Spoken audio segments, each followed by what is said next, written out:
表示。伯纳德·埃尔诺心里咯噔一下，虽然猜到了叶晨的动机，但还是一脸紧张地问：“您希望我怎么表示啊？”叶晨说：“你自己看着办。”伯纳德·埃尔诺一下子开始犯起了愁，心中暗忖：叶晨让我自己看着办，我该怎么看着办？总不能让我给他个10亿8亿的美金当感谢费吧？他卖我回春丹，里里外外已经赚了我那么多钱了，我哪还有那么多钱给他？他转念一想，这件事情曝光出去之后，白马岛的前景恐怕就很暗淡了。毕竟这个岛上死了好几十号人，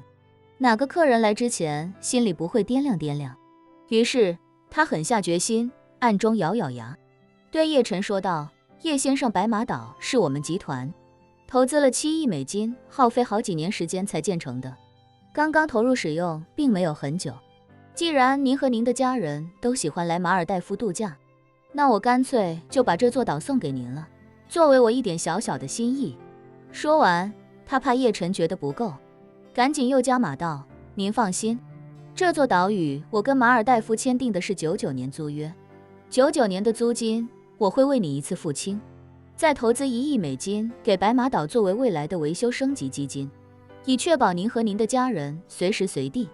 都能在这里享受到最好的度假体验，您觉得怎么样？”叶晨哼笑2声，问他：“埃尔诺先生，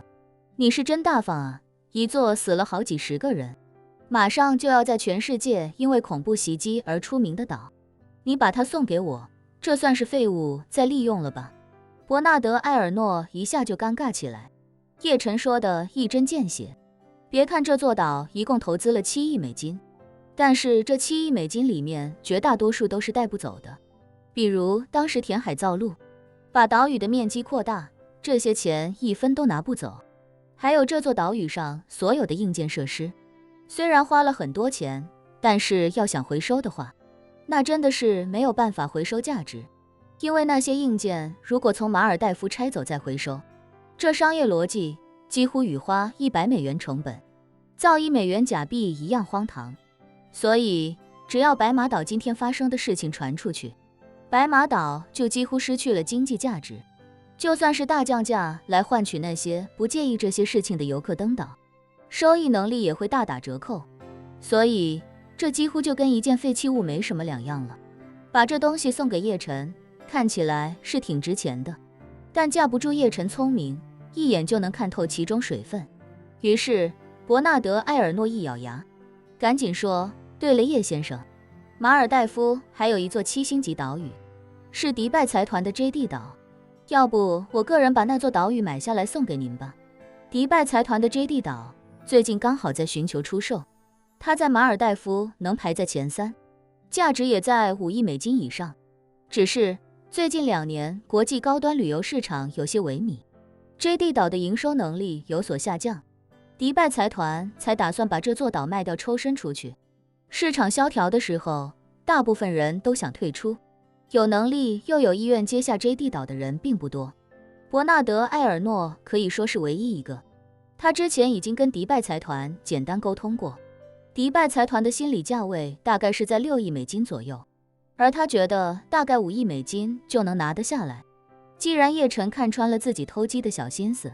那自己就干脆把 JD 岛买下送给他。于是他趁着叶晨没回答，又继续加注：“叶先生，干脆我把 JD 岛连同白马岛一起都送给您吧。您要是觉得白马岛不适合自住，也可以拿来给万隆店的将士们度度假，他们都是训练有素的佣兵，应该不会在意这岛上死了点人吧。”叶晨不由挑眉笑笑：“哎呀，埃尔诺先生，你别说，你还真别说，你现在的态度就比刚才那副奸商嘴脸要真诚多了。”伯纳德·埃尔诺而不失礼貌地笑了笑，说：“不好意思，叶先生，刚才我考虑不周，让您见笑了。今天这件事情虽然会对白马岛的声誉带来很大影响，但是对整个马尔代夫的冲击应该不是很大，毕竟这件事情是个例外，而且是黑水公司蓄谋的例外，所以 JD 岛将来的生意也不会受到很大的影响。如果你想用这座岛赚钱，您就可以直接把它托管出去，每年都能赚到很丰厚的租金。如果您觉得这座岛还不错，您可以把它留着作为自己和家人的度假胜地。说罢，他又道，白马岛的整体硬件还是非常好的。这件事情之后多多少少会有点不吉利，但是我相信身经百战的万龙殿将士不会在意。您放心，这座岛后续的维持我也会负责到底的。此时的伯纳德·埃尔诺内心深处可不敢再有半分的侥幸心理，该花的钱一定得花出去了才能起到效果。自己想讨好叶晨，这就是一点点小小的心意，将来肯定还要持续不断地向他示好，这样才有可能与他维持一个相对较好的关系，也为自己将来继续得到回春丹奠定一个好基础。叶晨也十分爽快地说，既然你这么有心，那我肯定也不能辜负你一番好意，这件事情就按你说的这么来吧。不过这2座岛屿的所有权，你没有必要变更给我，就挂在你名下，由你来替我代持就好了。没问题，伯纳德·埃尔诺拍着胸脯说，这个您就尽管放心，挂在我的名下，由我来替您代持还有一个好处，就是我的钱可以随时随地通过我的集团打到这2座岛屿，用来保证这2座岛屿的日常运营与维持。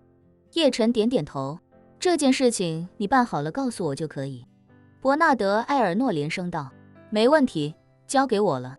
哦，对了，叶先生，到时候 JD 岛买下来之后怎么安排？是托管还是继续营业？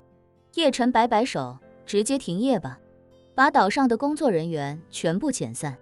给双倍赔偿金和遣散费，这钱你来出。所有人遣散之后，我会从万龙殿定期派一批将士过来，一部分扮成工作人员，一部分扮成游客，这样就直接在道上形成内部闭环了。伯纳德·埃尔诺不禁称赞道，哎呀，叶先生，您真是太有办法了，这种内部闭环的办法，不但能让 JD 岛看起来还在正常运营，还能让咱们万龙殿的将士们轮番过来休息，一旦您和家人来了，他们也能极好的保证岛上安全，真是一举多得啊。